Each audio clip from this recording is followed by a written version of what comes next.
Astaghfirullah. Bismillahirrahmanirrahim. Assalamualaikum warahmatullahi wabarakatuh.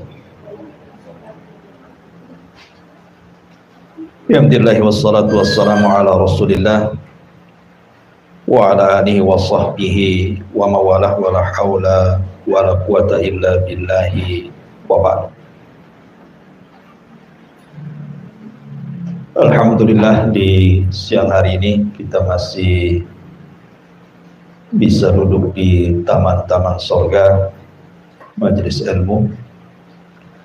Salawat dan salam kita hadiahkan kepada Rasul kita Nabi besar Muhammad sallallahu alaihi wa ala alihi wasallam. Kita masuk pada bab ke-32, bab tentang takut hanya kepada Allah Subhanahu wa ta'ala. Ma'asyiral muslimat yang dimuliakan Allah Subhanahu wa ta'ala, terkadang dalam kehidupan kita ini ada hal-hal yang banyak kita takuti. Ada orang yang takut tidak bisa makan, ada orang yang takut akan masa depan dia dan anak-anaknya, ada orang yang takut tidak dapat pekerjaan, ada yang takut apabila dikeluarkan dari pekerjaan, atau mungkin lebih daripada itu, takut kepada berhala, kepada selain daripada Allah Subhanahu wa ta'ala, dan begitu seterusnya. Jadi bab ini akan mengarahkan kepada kita tentang menempatkan rasa takut hanya kepada Allah Subhanahu wa ta'ala. Allah Subhanahu wa ta'ala berfirman tepat pada surah Al-Imran ayat 175. Innama dzalikumus syaitanu yukhawwifu awliya'ah fala takhafuhum wa khafuni in kuntum mu'minin. Sesungguhnya mereka tidak lain hanyalah setan-setan yang menakut-nakuti kalian dengan kawan-kawannya. Oleh karena itulah maka janganlah kalian takut kepada mereka, tapi takutlah kepada Aku, kata Allah, jika kalian benar-benar orang yang beriman kepada Allah Subhanahu wa ta'ala. Ayat ini sebenarnya didahului dengan ayat sebelumnya, di mana pada surah Al-Imran ayat 173 sebelumnya Allah mengatakan, alladzina qala lahumun nas innan nasa qad jama'u lakum fahsyauhum fazadahum imanan wa qalu hasbunallah wa ni'mal wakil fanqalabu bi ni'matin minallahi wa fadlin lam yamsashum su' wattaba'u ridwanallah wallahu dzu fadlin 'adzim. Yaitu orang-orang yang mentaati Allah dan Rasulnya, yang ketika ada orang-orang yang mengatakan kepada mereka, orang-orang kafir telah mengumpulkan pasukan, menambah pasukan mereka untuk menyerang kalian, karena itulah takutlah kepada mereka. Ternyata ucapan itu menambah kuat iman orang-orang yang beriman dan mengatakan, cukuplah Allah menjadi penolong bagi kami, dan dialah sebaik-baik penolong. Maka mereka kembali dengan nikmat dan karunia yang besar dari Allah. Mereka tidak ditimpa satu bencana pun, dan mereka mengikuti keridhaan Allah, dan Allah mempunyai karunia yang sangat besar. Sedikit tentang kenapa Allah Subhanahu wa ta'ala berfirman dalam surah Al-Imran ayat 175 ini. Jadi sebab turunnya begini, Bu. ketika kaum muslimin mengalami kekalahan dalam perang Badar, ke dalam perang Uhud, memang betul-betul perang Uhud itu perang di mana kaum muslimin itu betul-betul kalah. Bahkan Nabi SAW diisukan meninggal karena ketika itu ada seorang sahabat yang mirip dengan Rasul namanya Mus'ab ibn Umair gugur di perang Uhud ini. Jadi sangkanya itu Nabi, sehingga tersebarlah isu kematian Rasulullah Sallallahu Alaihi Wasallam di perang Uhud, padahal itu adalah kedustaan. Tetapi dengan tersebarnya isu kematian Rasul, itu menciutkan sebagian hati para sahabat sehingga mereka mundur dan berakhir dengan mengalami kekalahan. Tetapi walaupun demikian, Allah Subhanahu wa taala menyelamatkan nabinya dan tidak benar berita kematian. Dan begitulah Allah Subhanahu wa taala jadikan kehidupan ini terkadang kalah, terkadang menang. Wa tilkal ayyam nudawiluha bainan nas. Terkadang hari-hari itu diputarkan oleh Allah Subhanahu wa taala. Ketika kemudian kaum muslimin sudah kembali ke Madinah, tiba-tiba kemudian Abi Sufyan ketika itu bicara kepada Abdul Qais, dan Abdul Qais ini seorang pedagang yang selalu berangkat dari Mekah ke Madinah. Jadi Abi Sufyan mengatakan, dan Abi Sufyan itu tokohnya orang Quraisy ketika itu belum masuk Islam, dan dia yang memimpin perang Uhud. Kata Abi Sufyan, "Ndak kemana kau Abdul Qais?" Kata Abdul Qais mengatakan, "Kami dan beberapa teman kami akan pergi ke kota Madinah." Kemudian kata Abi Sufyan, "Maukah engkau menyampaikan berita dariku kepada Muhammad? Mau enggak? Nanti ku berikan engkau imbalan."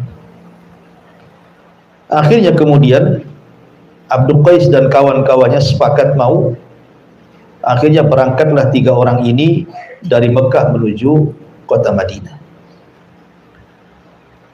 Nah, kemudian ketika Nabi SAW sampai di sebuah tempat namanya Hamra al-Asad, itu kepulangan dari Uhud, tiba-tiba kemudian utusan Abi Sufyan, Abdul Qais dan kawan-kawan ini menemui Rasul sebelum masuk Madinah, ketemu di Hamra al-Asad. Kemudian menceritakan pesan dari Abi Sufyan bahwa dia dan orang-orang musyrik Quraisy akan datang menyerbu dengan lebih banyak lagi pasukan dibandingkan di perang Uhud, bahkan akan menghabisi Rasul dan seluruh para pengikutnya. Maka Nabi SAW kemudian mencontohkan di hadapan para sahabat bahwa ancaman seperti itu tidak perlu gentar, tidak perlu takut, karena kemenangan itu bukan karena banyak jumlah atau kekuatan, tapi kemenangan itu datang dari Allah. Sehingga Rasul mengatakan, hasbunallah wa ni'mal wakil. Cukuplah Allah sebagai pelindung kita, dan dia adalah sebaik-baik pelindung. Maka para sahabat ketika Rasul mengucapkan kalimat itu semakin teguh keimanannya. Tapi rupanya apa yang dijanjikan Abi Sufyan bahwa mereka akan mempasukan besar tidak menjadi kenyataan. Hanya gertak saja, bahkan pasukan yang dibawa tidak banyak, bahkan mereka yang kemudian lari tunggang langgang kembali ke Mekah. Dari sini Allah Subhanahu wa taala katakan, sesungguhnya mereka itu tidak lain hanyalah setan-setan yang menakut-nakuti kalian dengan kawan-kawannya dari orang-orang musyrik Quraisy. Oleh karena itulah jangan kalian takut kepada mereka, tetapi takutlah kepadaku jika kalian benar-benar orang yang beriman. Jadi di sini orang-orang kafir Quraisy hendak menakut-nakuti Nabi dan para sahabatnya dengan pasukan yang banyak, persenjataan yang kuat, dan perlengkapan perang yang cukup, dan bisa mengalahkan Nabi dan para sahabatnya. Tentu kalau ini didengar oleh orang-orang munafik ataupun orang-orang yang lemah imannya, setelah mereka mengalami kekalahan, tentu mereka akan ciut nyarinya. Tapi Nabi SAW berusaha menanamkan rasa takut hanya kepada Allah. Jangan sampai kalian takut kepada mereka orang-orang kafir. Takutlah kepada Allah Subhanahu wa taala. Dari situlah maka ketika Nabi SAW memberikan contoh bahwa kita tidak boleh takut kepada manusia tapi takutlah kepada Allah, barulah para sahabat kemudian semakin kuat keimanan. Ma'asyiral muslimat yang dimuliakan Allah Subhanahu wa taala. Inilah contoh Rasul sallallahu alaihi wasallam memberikan keteguhan kepada para sahabat untuk jangan takut kecuali kepada Allah. Dan Al-Qur'an itu kita ambil bukan karena sebab turunnya, tetapi karena umum lafadznya. Jadi syaitan itu memang sejak diciptakan dan menjadi musuh bagi manusia, memang dia selalu menakut-nakuti kita. Salah satu contohnya adalah, ibu bisa buka Al-Baqarah ayat 268. Allah Subhanahu wa taala berfirman, "Asy-syaitanu ya'idukumul faqra wa ya'murukum bil fahsyah wallahu ya'idukum maghfiratan minhu wa fadla wallahu wasi'un alim."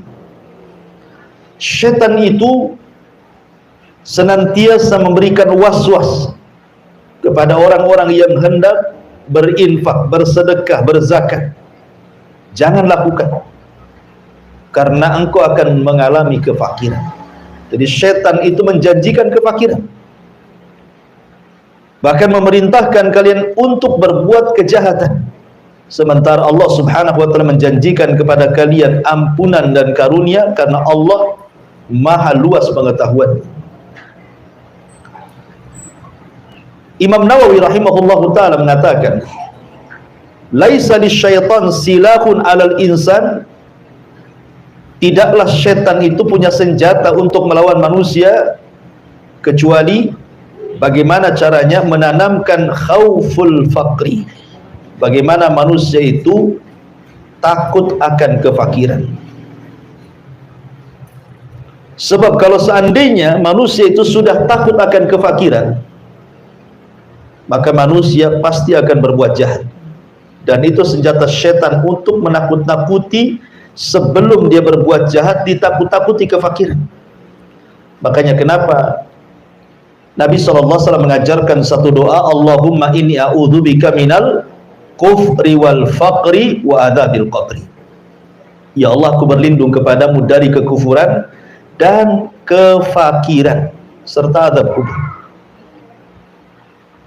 Memang ada hadis yang ma'ruf di masyarakat, kadal faqru an yakuna kufran. Terkadang kefakiran itu dekat kepada kekufuran. Hadis ini tidak benar, hadis ini dhaif, ya.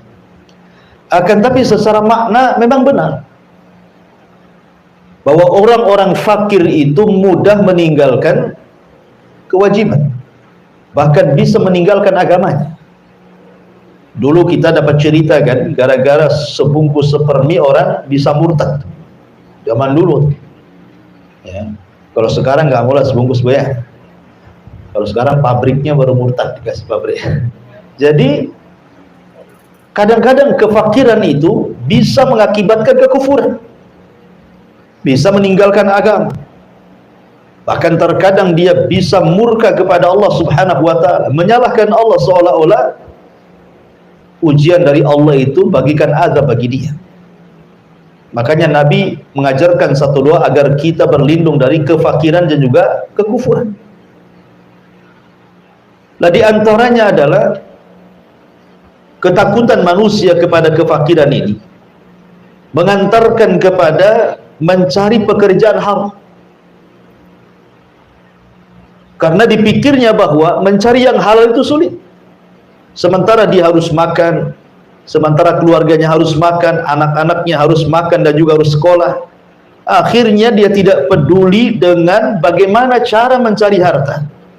Makanya kenapa Nabi SAW sudah bersabda 14 abad yang silam itu, sayati alaikum zaman, akan datang zamannya kata Rasul, la yubalil mar'u bima akhadal mal. manusia sudah tidak akan peduli bagaimana cara mengambil harta, karena takutnya miskin. Sementara rasa takut ini adalah was-was yang dibentuk oleh syaitan untuk menakut-nakuti manusia, sehingga rasa takut yang dalam kepada kefakiran itu akhirnya mengantarkan mencari barang-barang atau pekerjaan-pekerjaan yang diharamkan Allah Subhanahu wa ta'ala.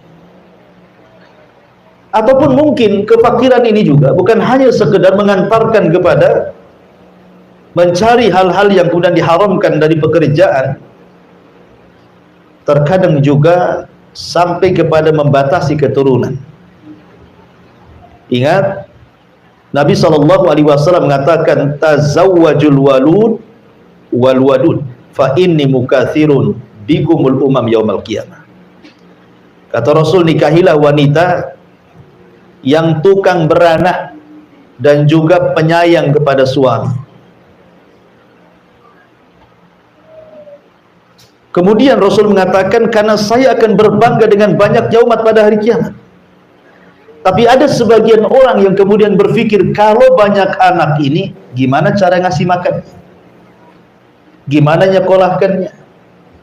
Takut dia, takut masa depannya. Pada Allah Subhanahu wa ta'ala mengatakan, nahnu narzukukum wa iyyahum, kami loh yang kasih rezeki kalian dan juga anak-anak kalian. Kenapa mesti pusing?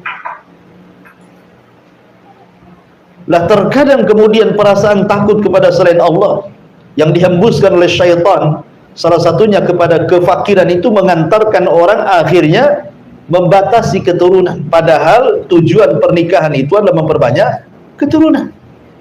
Ya. Kemudian juga yang ketiga, terkadang juga banyak akhirnya kemudian anak-anak muda terhalang dari menikah. Alasannya belum ada pekerjaan, alasannya belum mapan, alasannya nanti saya kasih makan apa istri saya gitu. Padahal Allah Subhanahu wa ta'ala jelas-jelas yang mengatakan bahwa iyakunu fuqara yughnihimullah. Kalau kalian fakir, nanti Allah kasih kekayaan. Dulu kita saja atau ibu-ibu dulu kan waktu menikah dengan suami ibu, awal-awal nikah kan banyak yang nggak punya rumah tuh.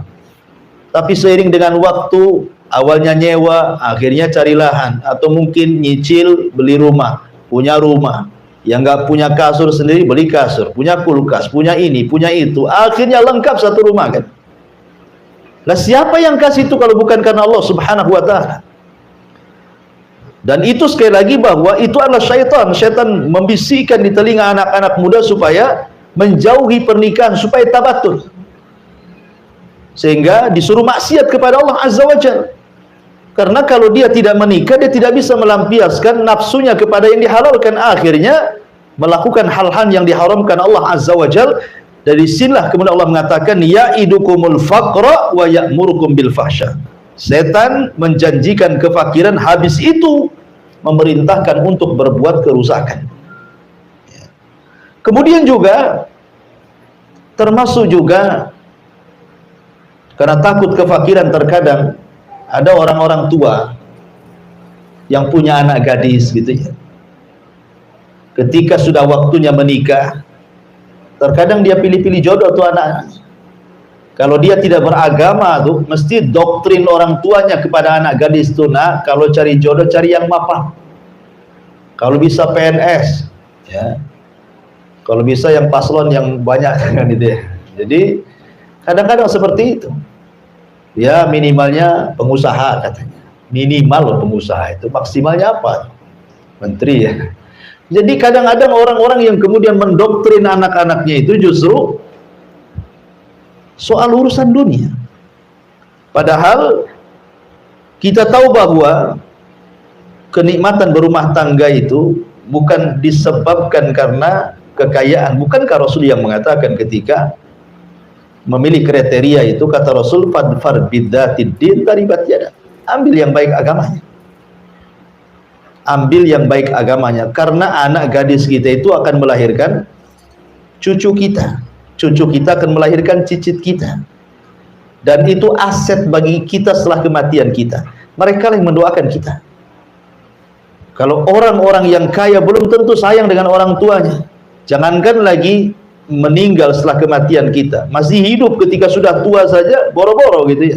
Kenapa? Karena yang menggerakkan anak sayang kepada orang tua itu agama, bahwa ketika dia birrul walidain itu sebuah pahala. Makanya gara-gara kemudian waswas syaitan, akhirnya banyak kemudian orang-orang yang justru menjodohkan anak-anaknya dengan dilihat barometer kekayaan bukan dari agama. Atau terkadang juga karena takut fakir, banyak kemudian wanita-wanita yang kemudian mengambil tempat pekerjaan laki-laki. Dulu kita belum pernah lihat ada pom bensin itu yang layan perempuan kan Bu, pom bensin yang laki-laki. Nah, sekarang yang di pom bensin itu banyak perempuan gitu, laki-lakinya terusir sedikit Bu. Yang saya khawatirkan nanti tukang bangunan pula perempuan semua, ya kan, repot itu nanti. Pemborongnya perempuan, tukangnya perempuan, helpernya perempuan. Nah laki-laki kerja apa? Suruh mancing, gitu kan. Jadi itu akibat apa? Karena takut fakir. Kemudian gaya hedonis dipertontonkan dengan sinetron-sinetron yang isinya di rumah-rumah megah, gedong, belum lagi artis kalau ngupload video itu, wah semua kekayaannya, mobilnya, istananya, semuanya. Akhirnya orang-orang miskin menghayal kapan sekaya dia gitu. Sehingga kurang bersyukur. Padahal Nabi SAW mengatakan, "Umdzuru ila man huwa asfala minkum wa la tangdzuru ila man huwa fawqakum." Lihat ke bawah kalau urusan dunia, jangan lihat ke atas, pegel. Ya. Karena kalau banyak lihat ke atas itu syukurnya sedikit jadi. Kemudian, dan itu akibatnya akhirnya banyak perempuan-perempuan yang kemudian tidak punya aturan cara mencari pekerjaan, karena berpikir kehidupan dia macam mana, masa depan dia macam mana. Orang tua saya sudah miskin, saya masih miskin lagi. Padahal belum tentu. Betapa banyak orang-orang susah kemudian dipinang orang kaya jadi kaya ya dia. Itu siapa yang berkehendak? Allah Subhanahu wa taala. Dan belum tentu orang kaya juga senang hidupnya. Hanya zahirnya saja dia senang. Ya, karena bagaimanapun kesenangan itu datang dari hati, dan itu pemberian dari Allah Subhanahu wa taala. Kemudian juga akibat kemudian bagaimana setan merongrong manusia untuk menakut-nakuti, dicintakan dengan harta dan ditakutkan dengan kematian. Bagaimana orang itu dicintakan dengan harta kemudian ditakutkan dengan kematian, akhirnya dia pun melanggar syariat dan mengikuti perintah syaitan. Ya. Kembali kepada tema bahwa di sini Allah Subhanahu wa taala menjelaskan tentang bagaimana kedudukan takut. Takut itu sebuah ibadah. Pada bab sebelumnya kita menjelaskan tentang al-mahabbah. Maka bab sekarang menceritakan tentang al-khauf. Kenapa di sini mu'alif rahimahullah ta'ala ingin menjelaskan tentang rukun-rukun ibadah hati.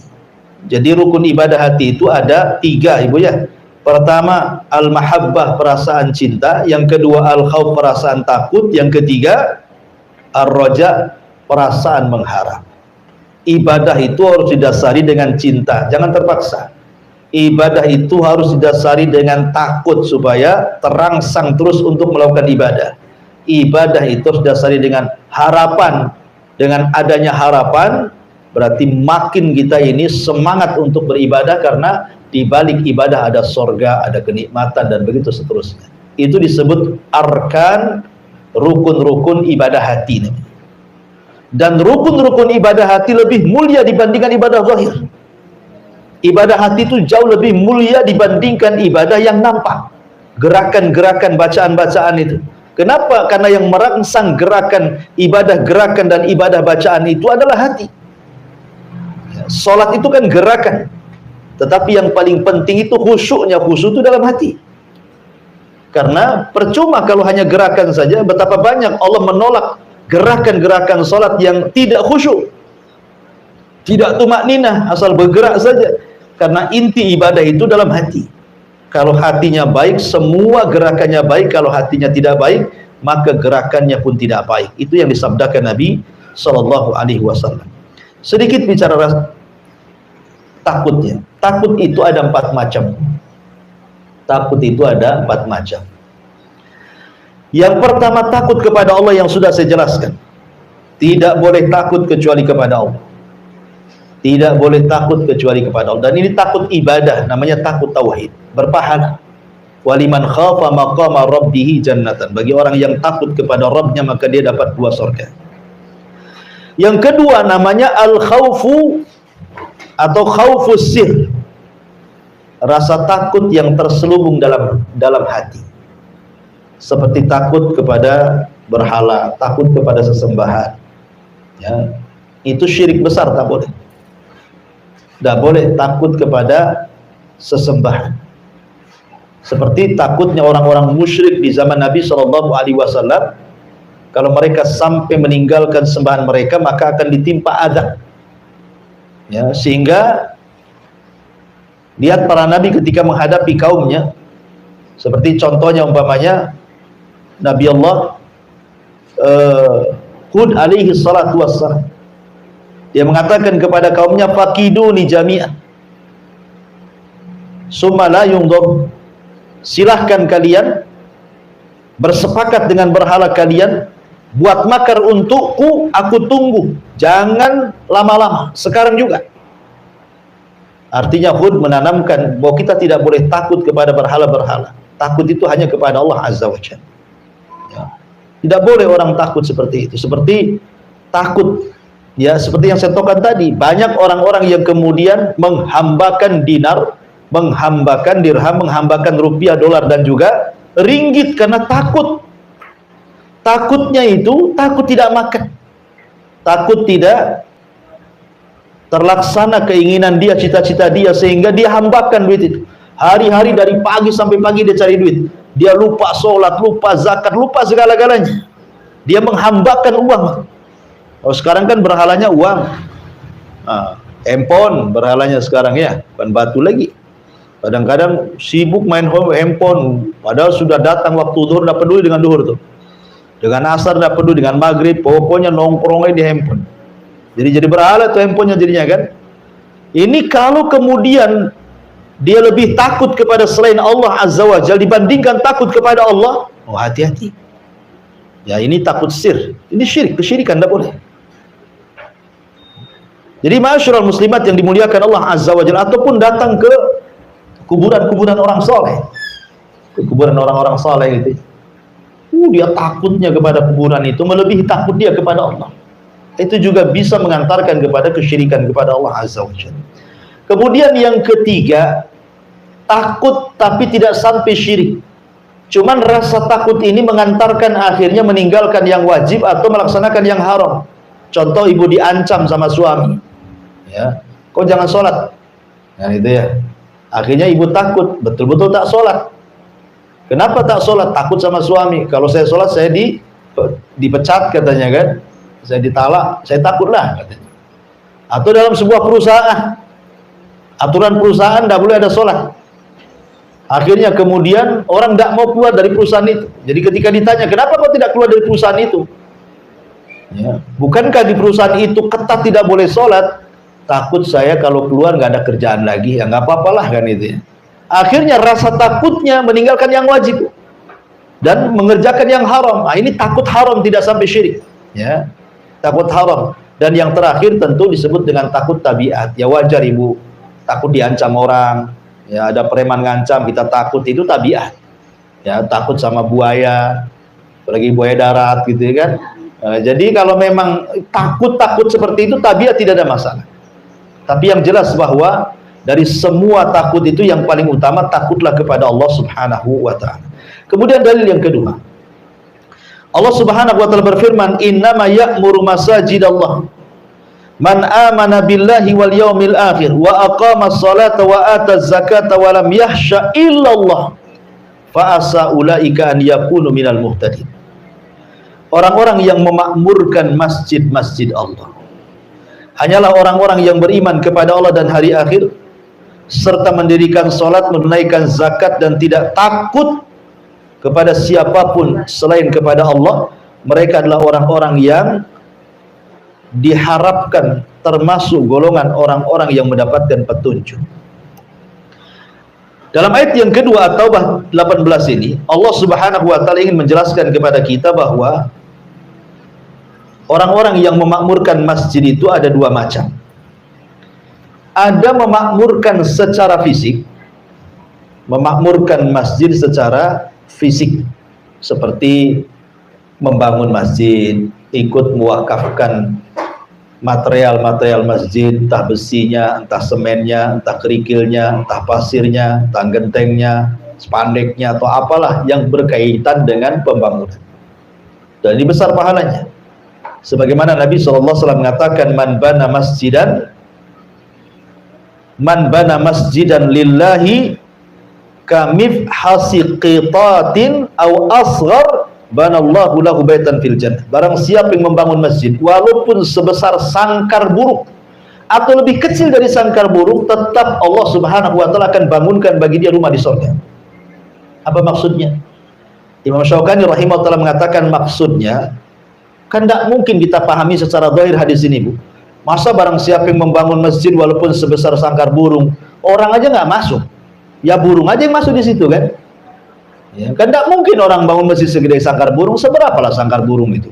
Maksudnya kata Imam Syaukani hadis ini, maksudnya di sini kinayah bahwa sekecil apapun ibu nyumbang untuk pembangunan masjid, walaupun hanya satu lonjor besi, satu sak semen, satu gerobak pasir, satu gerobak koral, satu lembar spandek gitu ya, satu lembar baja ringan atau apalah kan, itu sudah cukup ibu dibangunkan satu rumah di surga. Ya, ini yang pertama. Kemudian makna yang kedua, bahwa yang dimaksud orang yang memakmurkan masjid itu memakmurkan secara ruhiyah. Ya, yang pertama membangun fisik, ataupun ya tadi membangunkan secara ruhiyah. Ruh kita dibangun di situ. Bukan hanya masjid saja dibangun, ruh kita dibangun dengan sholat kita di situ, dengan baca Quran di situ, dengan kita zikir di situ, akhirnya menghasilkan akhlak-akhlak yang mulia. Ya, karena masjid itu tempat tarbiyah. Orang kalau pulang dari masjid, harusnya dia tidak mengucapkan kalimat kotor dan tidak melakukan perkara fasik. Kenapa? Karena Allah yang mengatakan inna sholata tanha 'anil fahsya'i wal munkar. Salat itu mencegah perbuatan keji, ucapan-ucapan kotor, dan mungkar, perbuatan fasik. Artinya bahwa pembangunan itu bukan hanya sekedar fisik saja. Ya, ini yang banyak sekali dilakukan di masyarakat kita. Masjidnya aja bagus-bagus gitu ya. Masjidnya megah-megah, pakai AC gitu. Luar biasa sekarang masjid di zaman sekarang. Tapi membangun orang-orangnya itu yang kurang. Sehingga banyak masjid bagus kosong dari jamaah. Tahu-tahu yang azan dia, yang imam dia, yang makmum dia gitu. Dia aja gitu, dia saja. Nah, yang lain kemana? Padahal sebenarnya yang paling utama itu membangun ruh dibandingkan fisik. Membangun ruh dibandingkan fisik lebih utama. Ya. Tapi juga bagaimanapun dua-duanya juga utama. Makanya Allah Subhanahu wa taala mengatakan orang-orang yang memakmurkan masjid-masjid Allah itu ya orang-orang yang beriman kepada Allah dan hari akhir, melaksanakan salat, menunaikan zakat, dan yang paling penting syahidnya di sini walam yahsya illallah, walam yahsya illallah, dan dia tidak takut kecuali kepada Allah Azza wa Jalla. Kalimat yahsya itu beda dengan al-khauf.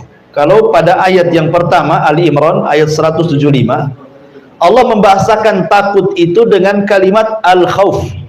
Tetapi dalam surah At-Taubah ayat 18 Allah membahasakan takut itu dengan kalimat khasyah. Apa bedanya al-khauf dan khasyah? Kan kalau diterjemahkan ke bahasa Indonesia kan sama-sama takut.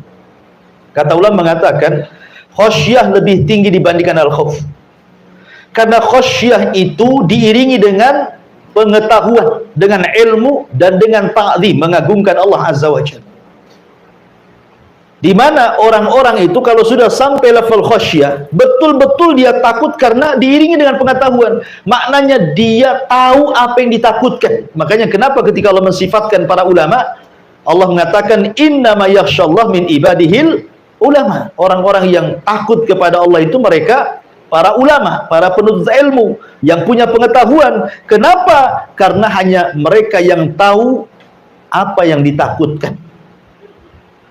Ya, manusia kan dua, ada yang takut tapi tidak tahu apa yang ditakutkan, ada yang takut memang dia tahu apa yang ditakutkan. Ya. Jadi ulama itu tahu. Kenapa mereka takut? Karena tahu yang ditakutkan. Selain ulama itu yang nggak takut wajar, karena nggak tahu apa yang ditakutkan gitu ya. Makanya khasyah itu lebih tinggi dibandingkan khauf. Dan orang-orang yang masuk ke masjid harusnya bukan hanya sekedar al-khauf, tetapi juga mendapatkan predikat khasyah. Jadi ketika masuk masjid itu dia tahu apa yang ditakutkan dalam masjid itu.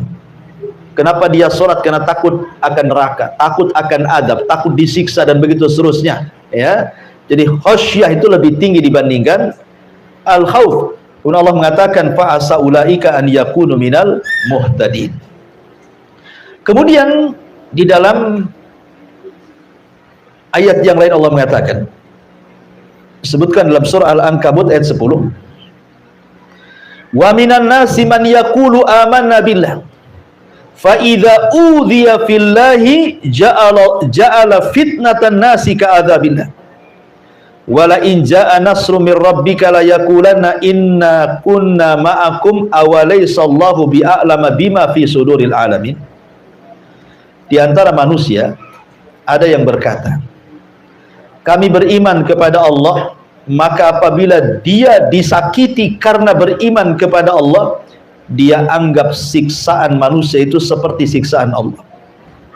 Sungguh jika datang pertolongan dari Rabb, mereka pasti akan berkata, sesungguhnya kami beserta kalian. Bukankah Allah lebih mengetahui apa yang tersimpan dalam dada semua manusia? Maksudnya begini, ayat ini bagus sekali. Kita jabarkan sedikit, agak panjang.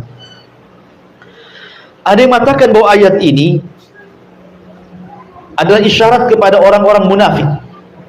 Jadi orang-orang munafik dan lemah imannya, kalau diuji oleh Allah Subhanahu wa taala di zaman Nabi SAW, maka mereka mengatakan ujian itu seolah-olah adab dari Allah Azza wa Jalla, bukan sebagai pengangkat derajat dan penghapus dosa, ya kan? Berbeda dengan orang-orang yang beriman, justru mereka menjadikan ujian Allah itu sebagai keyakinan bahwa Allah sedang mengangkat derajatnya dan Allah sedang menghapus dosa-dosanya dan Allah sedang menggembleng dari kesabarannya. Karena begini Bu ya, manusia di depan ujian Allah Subhanahu wa taala itu ada 4 macam. Kalau seandainya ibu diuji oleh Allah, sakit, berkepanjangan, ekonomi lagi bermasalah, apalagi BBM naik gitu ya. Semua naik jadinya Bu ya. Ya, sampai COD aja naik tuh. Shopee aja naik ongkosnya katanya. Naik semua ibu ya. Sampai ibu pun naikkan juga uang belanjanya itu sama suaminya. Kenapa dinaikkan dek? BBM naik bang, nggak dengar BBM naik katanya.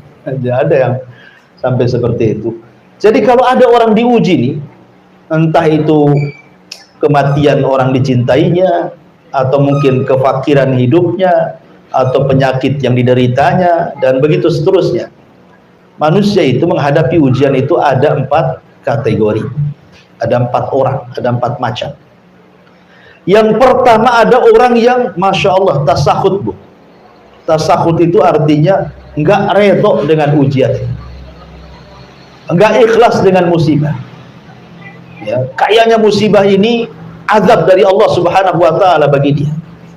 Bahkan lebih parah lagi, bukan hanya hatinya saja tidak ikhlas, tidak redho Bu, lisannya pun kadang-kadang ikut menunjukkan ketidakredhoan. Lisannya itu ngomong, kenapa mesti aku terus? Kenapa nggak tetangga sebelah saja katanya? Gitu ya. Kenapa aku sakit terus? Itu kapan sembuhnya? Salah apa saya ini ya Allah? Nah, jadi kan ada orang yang nampak dari lisannya.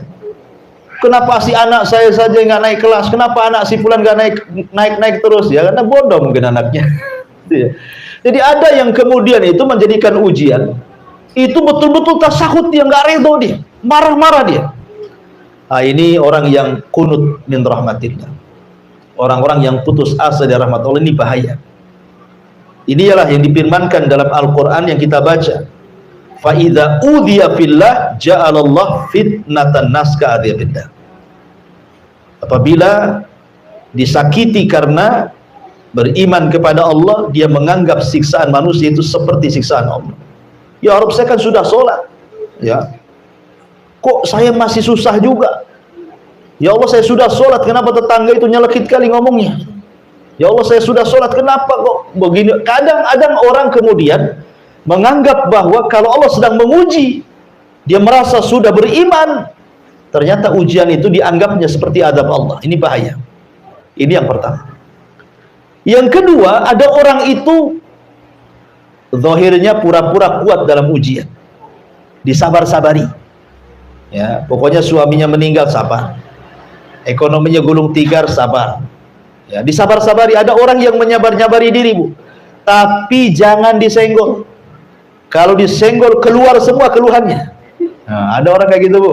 Nampaknya sabar, sabar, sekali Ibu tegur, "Cemana jualannya?" "Aduh, payah," kata. "Udah sebulan ini begini-begini, begono-begono." Itulah. Ada orang yang nampak menyabar-nyabarkan diri, tapi kalau disenggol keluar semua. Ini kelompok yang kedua, tapi agak rendah daripada kelompok pertama. Ada kelompok yang ketiga, ini beda lagi. Dia betul-betul ikhlas. Betul-betul ikhlas, redha, betul ya. Disenggol nggak disenggol ya memang dia ikhlas, sabar betul orang ini. Memang sudah dicatat di Lauhil Mahfuz, saya ini harus dapat ujian hari ini. Memang sudah dicatat, memang orang yang saya cintai harus meninggal hari ini. Pokoknya betul-betul sabar. Ini yang luar biasa. Dan yang lebih luar biasa lagi adalah yang nomor keempat.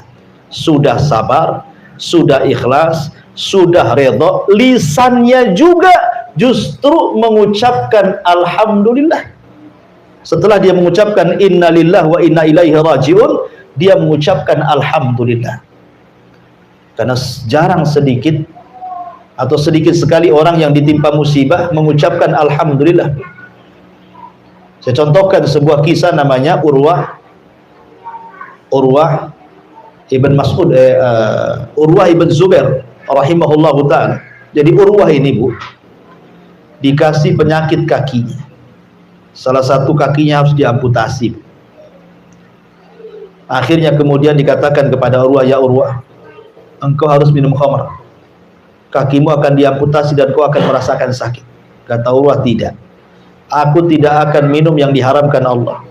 Kalau engkau ingin putuskan kakiku, tunggu aku ambil wudhu, kemudian aku sholat 2 rakaat, saat sholat kau potong kakiku," katanya. Subhanallah. Jadi dia mengambil momen khusyuk itu sebagai obat bius bagi dia. Itu ulama dulu, Bu. Khusyuk itu bisa jadi obat bius, sehingga ketika dipotong, sudah terpotong, disangka belum dipotong. Lah di waktu yang sama ketika kemudian kakinya terpotong satu, artinya sudah pincang, dan punya kaki satu, ada kabar pula salah satu putra daripada Urwah ini meninggal dunia. Bayangkan, berturut-turut musibahnya. Pertama kakinya hilang, yang kedua anaknya hilang. Tapi Urwah mengatakan alhamdulillah ala kulli hal. Segala puja dan puji bagi Allah. Segala sesuatu ada kebaikannya. Sehingga orang-orang heran dan mengatakan, "Ya Urwah, kok bisa kamu mengucapkan alhamdulillah?" Kata Urwah, "Ya, tidakkah kau lihat anggota badan diriku? Aku masih punya 2 tangan dan aku masih punya 1 kaki. Aku tak bersyukur kepada yang ada. Dan kenapa aku mengucapkan alhamdulillah? Karena kematian putraku, karena aku masih putra yang lain yang bisa membanggakan diriku." Jadi orang yang keempat ini tetap dia mensyukuri nikmat yang tersisa pada badannya, tidak terus fokus pada musibah yang menimpanya. Ini kan luar biasa, Bu. Yang keempat ini tingkatan menghadapi musibah yang luar biasa yang keempat. Makanya jarang yang keempat ini dilakukan orang, kecuali betul-betul orang yang dirahmati oleh Allah Subhanahu wa taala, penyabar, penyayang gitu ya, redha, ikhlas, dan mengatakan alhamdulillah. Mau diapakan lagi? Ya kan?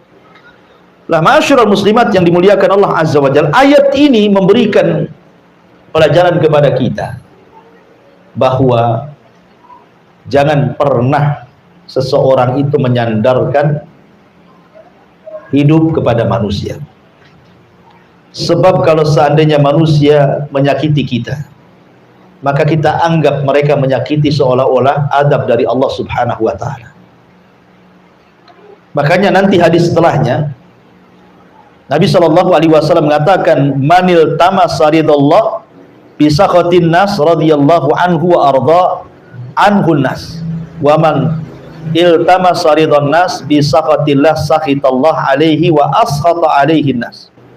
Barang siapa yang mencari keridhaan Allah, walaupun membuat orang marah, maka Allah akan redha kepadanya.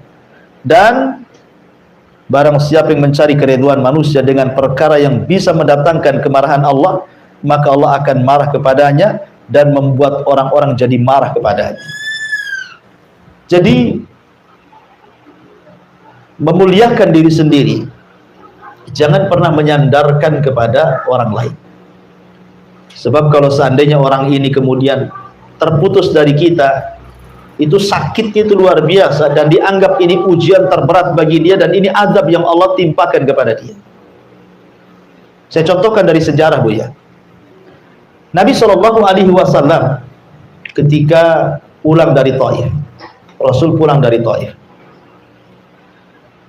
dikiranya kan di Mekah dia sudah tidak bisa lagi berdakwah, karena 18 kabilah sudah mengancam dia akan dibunuhnya kalau dia tetap berdakwah di Mekah.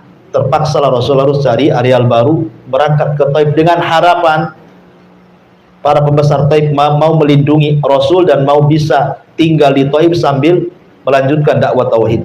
Rupanya pembesar-pembesar Taif seperti Abdu Al-Layali, kemudian Al-Habib Ibn Amr, kemudian Mas'ud Ibn Amr, 3 tokoh Taif ini betul-betul mengusir secara telak kepada Rasul. Baru datang sudah diusir. Tidak cukup diusir, dilempari batu. Tidak cukup dilempari batu, anak-anak sudah nanduri. Tidak cukup itu, dicaci maki oleh wanita-wanita Taif. Nabi SAW harus kemana coba, Bu? Ke Mekah tidak bisa masuk karena diancam dibunuh. Mau masuk Taif lagi tidak bisa karena dilempari batu. Tetapi tidak pernah keluar dari lisan Nabi SAW sebuah kata-kata bahwa ujian ini merupakan adab dari Allah. Rasul tidak pernah mengatakan, ya Allah, apakah ini balasan orang yang mengemban risalah? Contohnya umpamanya, ya Allah, apakah begini orang-orang yang kemudian mengemban kenabian dan kerasulan? Kenapa mesti aku yang disakiti? Kenapa tidak mereka saja? Kenapa mesti aku seperti ini? Rasul tidak mengatakan seperti itu. Tapi subhanallah, Nabi SAW mengajarkan kepada kita sebuah doa saat disakiti orang Taif itu. Apa kata Rasul? Allahumma ilaika ashku dha'fa quwwati wa qillati hilati wa hawani 'alan nas.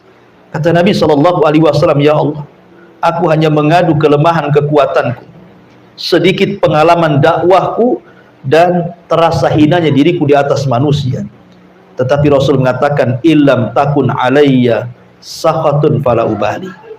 Kalau memang illam takun alaika, kalau memang engkau tidak murka kepadaku, kalau memang peristiwa seperti ini bukan kemurkaanmu kepadaku, kalau memang mereka melempari batu kepadaku, mencaci maki aku, ini bukan bentuk kemurkaanmu kepadaku, kata Rasul, fala ubali, aku nggak peduli. Ya. Mereka mau ngomong apa, mau melempari batu, mau menyakiti saya, terserah, asal ini bukan bentuk kemarahanmu kepadaku. Lihat, bisa nggak kita ngomong begini saat kena musibah? Umpamanya ibu kena sakit gitu, ya Allah, selama sakit ini, umpamanya persis seperti ucapan Nabi SAW, ya, ini bukan bagian azabmu untukku, saya nggak peduli. Ya, boleh jadi ini adalah engkau hendak mengangkat derajatku dan menghilangkan dosa-dosaku. Ah, kan enak, Bu. Kalau ibu ngomong gitu, tenang tuh hidup tuh. Umpamanya ini gulung tikar usahanya, dia ngomong, ya Allah, selama gulung tikar ini, kebangkrutan ini bukan azab dari kepada kamu, bukan karena engkau murka kepada aku nggak peduli. Mau gulung tikar, mau bangkrut, nggak peduli. Ya.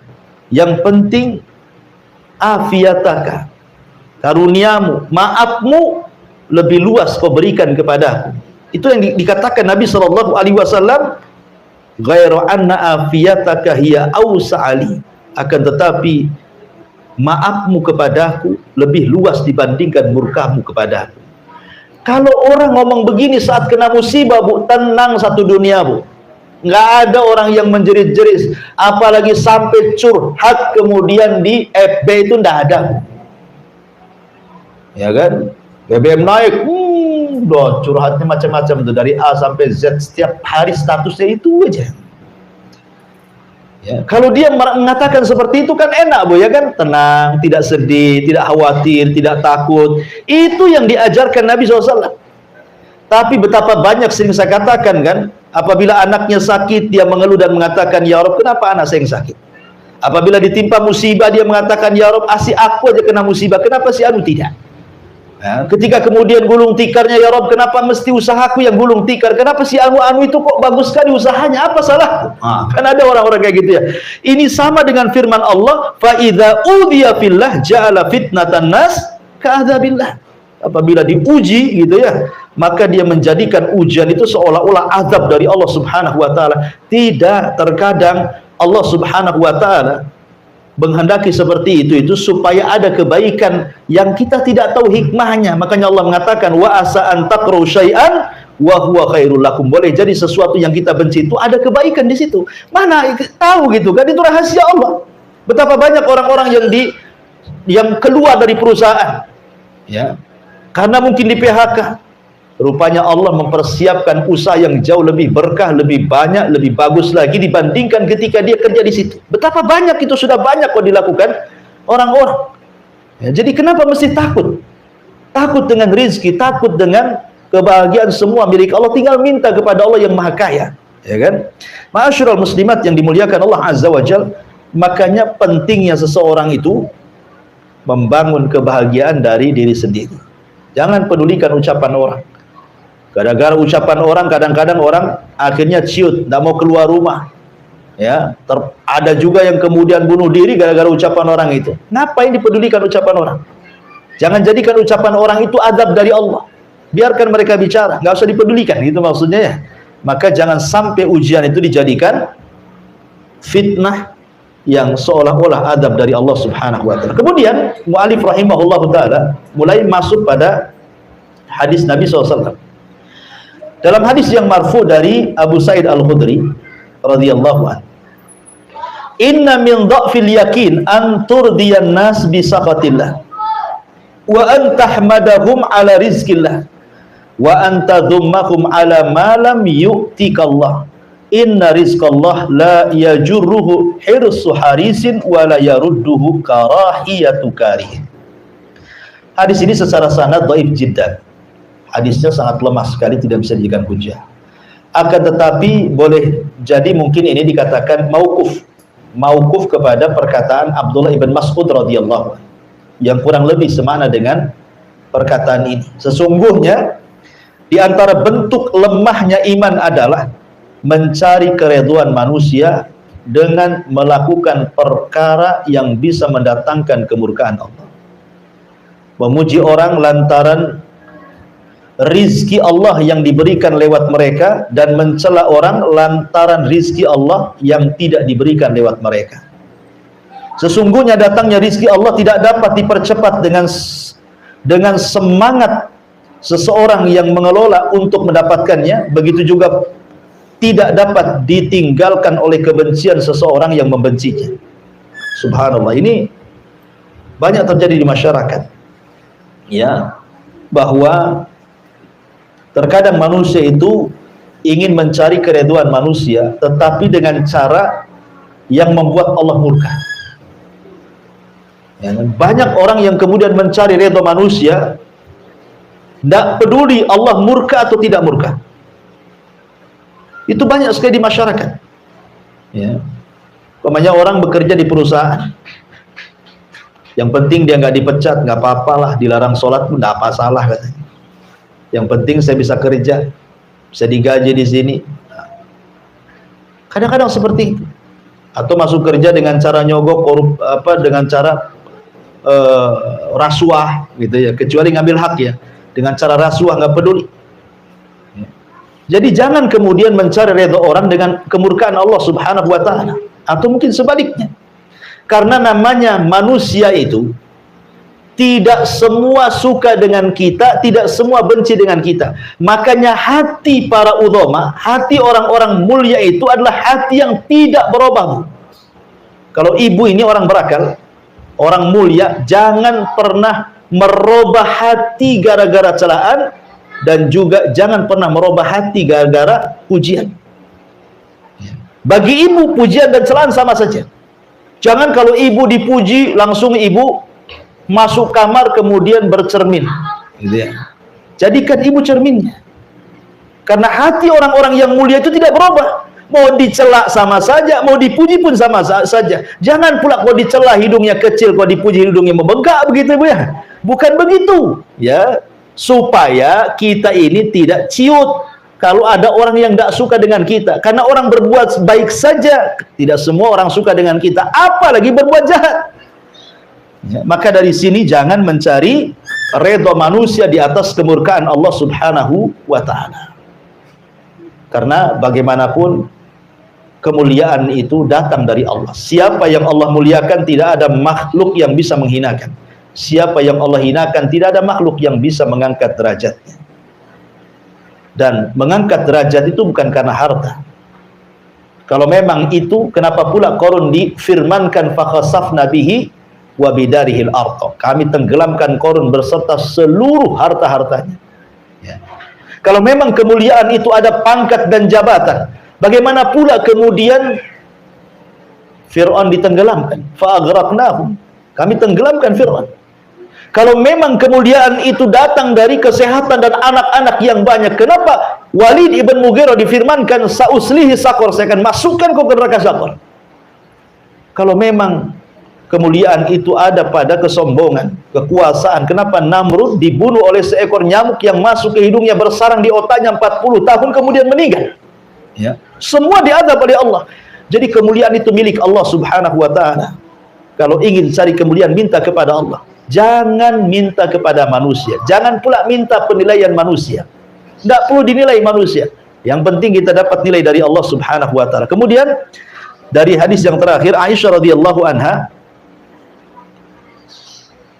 menuturkan bahwa Nabi SAW bersabda, "Manil tamasa ridallah bisakhatin nas, radhiyallahu anhu wa arda anhu nas." Barang siapa yang mencari keridhaan Allah walaupun membuat orang marah, maka Allah akan redha kepadanya dan membuat orang-orang jadi redha kepadanya.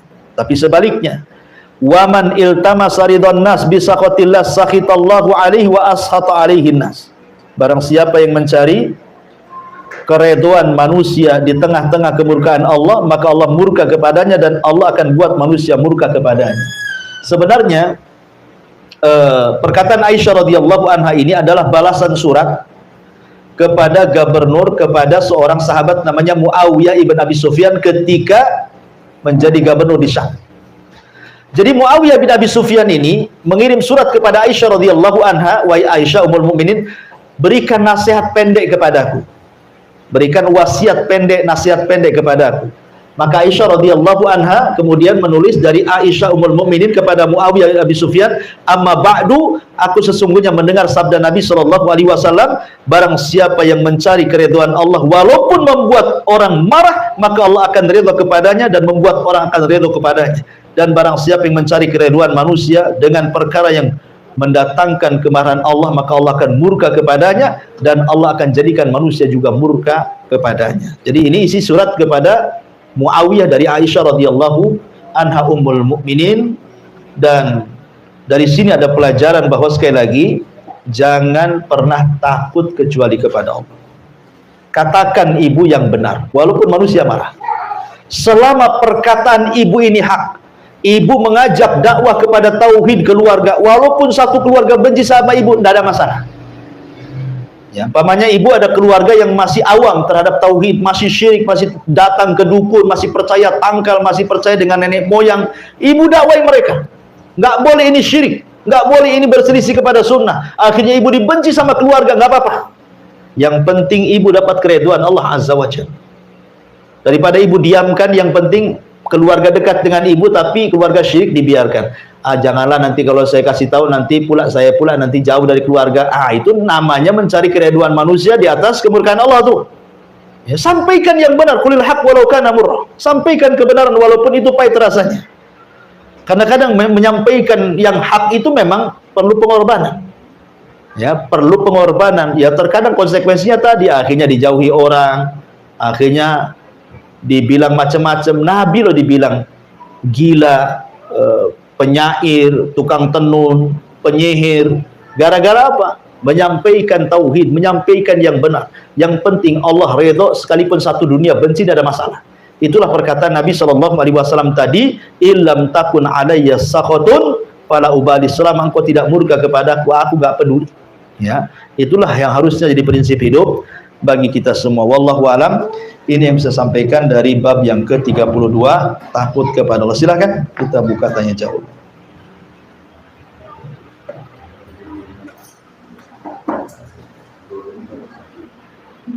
20 menit lagi.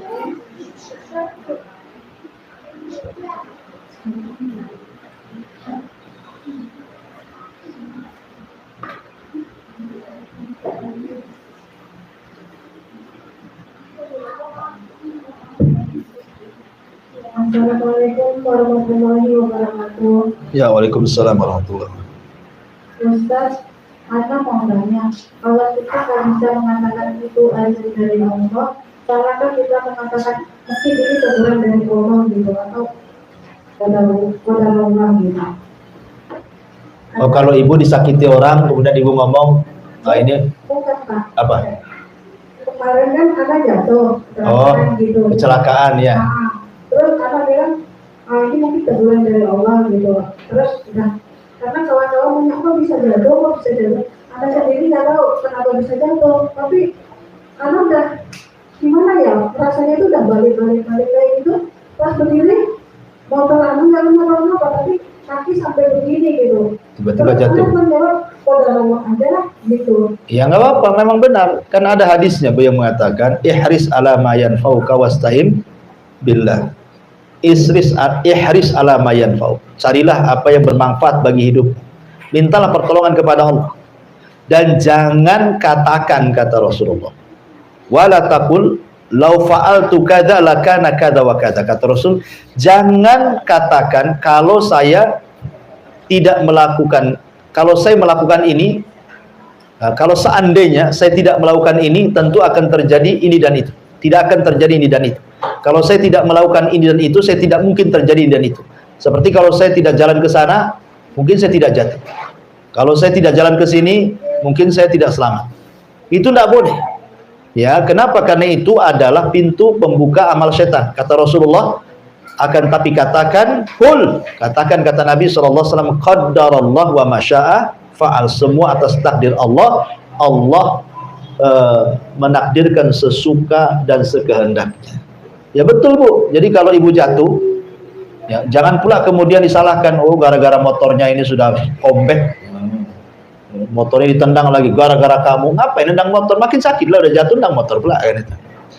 Jadi kita katakan ini sudah takdir Allah. Ya betul, itu harus begitu. Sandarkan semua kepada takdir Allah. Supaya apa Bu? Supaya tenang, supaya nggak kecewa. Karena orang yang tidak menyandarkan takdir kepada itu kecewa. Kenapa saya harus jalan ke sana? Tahu ke sana itu ramai, akhirnya saya jadi jatuh. Akhirnya disalahkan, tuh kan gara-gara jalan ke sini, akhirnya kan kecewa dia. Maka nggak usah, ya. Katakan semua takdir Allah, karena jatuhnya ibu hari itu tuh sudah dicatat 500 tahun sebelum Allah menciptakan langit dan bumi. Sehingga Allah, ya ibu pikir mungkin sudah takdirnya. Walaupun bagaimanapun hari ini harus jatuh, bagaimanapun caranya saya jatuh karena sudah ditulis gitu. Ya sama dengan orang meninggal kan. Ada orang meninggal sebabnya kecelakaan. Ya, tapi kalau ditakdirkan hari itu harus mati, tidak celaka pun dia mati. Betapa banyak orang yang di rumah nggak kecelakaan di jalan pun mati dia. Memang sudah takdirnya, itu sebab jalan aja dia meninggal seperti itu. Ya. Tapi kalau takdirnya hari itu harus mati, ya mesti harus meninggal dia. Dengan cara apapun, tidak mesti kecelakaan. Ya, karena memang semua sudah ditakdirkan Allah Azza wa Jalla. Sudah betul kata-kata ibu. Katakan kalau ada musibah itu qaddarallahu wa masya'a fa'al. Wallahu a'lam. Ada lagi Pak Ustaz, Iya. bagaimana cara kita menyikapi teman kalau misalkan ada teman yang lain kena musibah gitu, terus dia tuh ngomongnya biarin itu aja dari Allah gitu. Gimana? Misalkan nih ada teman mendengar kabar ada teman lain gitu kena musibah gitu, terus teman yang ini tadi bilang biarin itu aja dari Allah gitu. Enggak boleh. Masa ada orang kena musibah didoakan jelek, itu biarin asap itu. Memang kayak gitu.